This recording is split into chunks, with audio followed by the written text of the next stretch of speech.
The town of Oak Haven was a postcard picture of perfection. Manicured lawns, white picket fences, and a community where everyone knew everyone's business.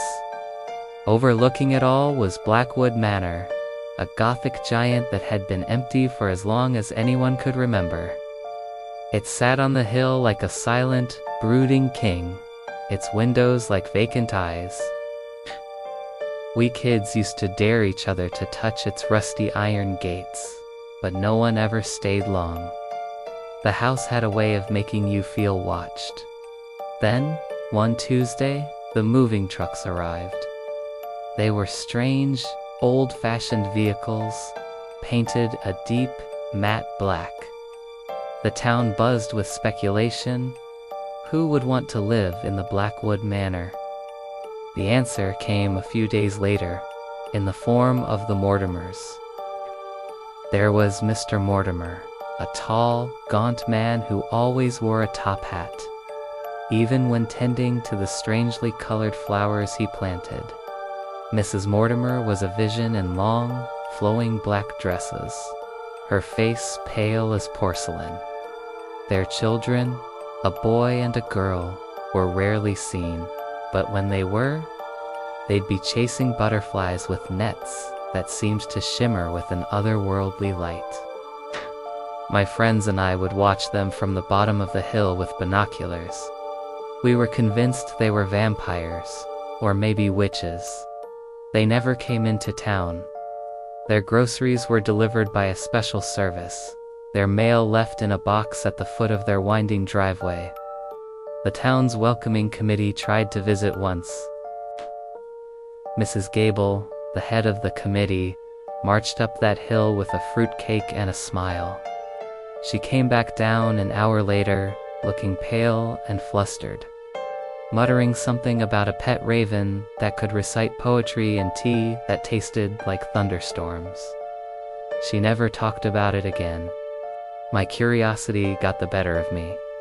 One evening, as the sun bled orange and purple across the sky, I saw a small, white object flutter down from one of the manor's high windows. It landed in the bushes near the gate. Against my better judgment, I crept up the hill. It was a paper airplane. I unfolded it carefully. Inside, written in elegant, looping script, was a simple message.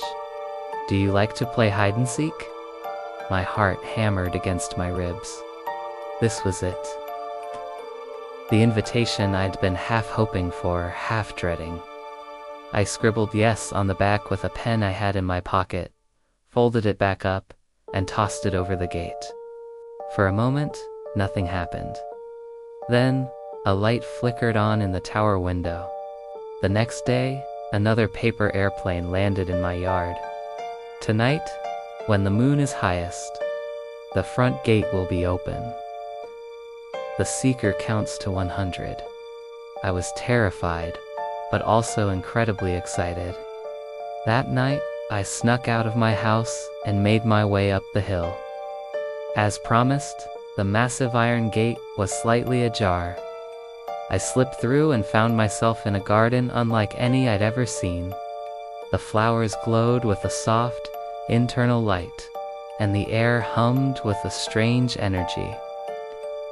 I closed my eyes and started counting. When I reached 100, I opened them. The garden was silent. "Ready or not, here I come," I whispered. I searched behind glowing rose bushes and under weeping willows whose branches felt like cool silk. As I rounded a large stone fountain, I saw her. It was the Mortimer girl. She was hiding behind the statue, her silver eyes wide. She wasn't scary at all. She smiled, a shy, gentle smile. "You found me?" she said, her voice like wind chimes. That night, I played hide-and-seek with Alara and her brother, Corbin, all over Blackwood Manor. It wasn't dark or spooky inside.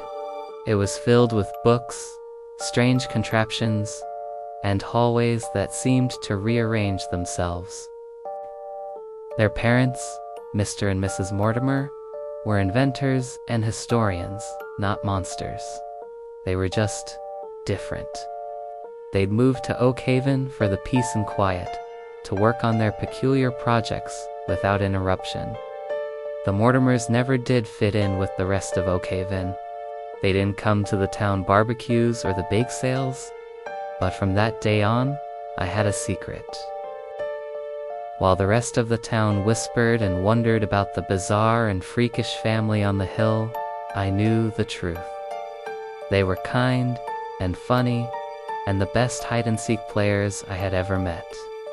Sometimes, being different isn't a bad thing. Sometimes, it's just the beginning of a really great adventure. Thanks for watching. If you enjoyed this story, be sure to like and subscribe for more. See you next time.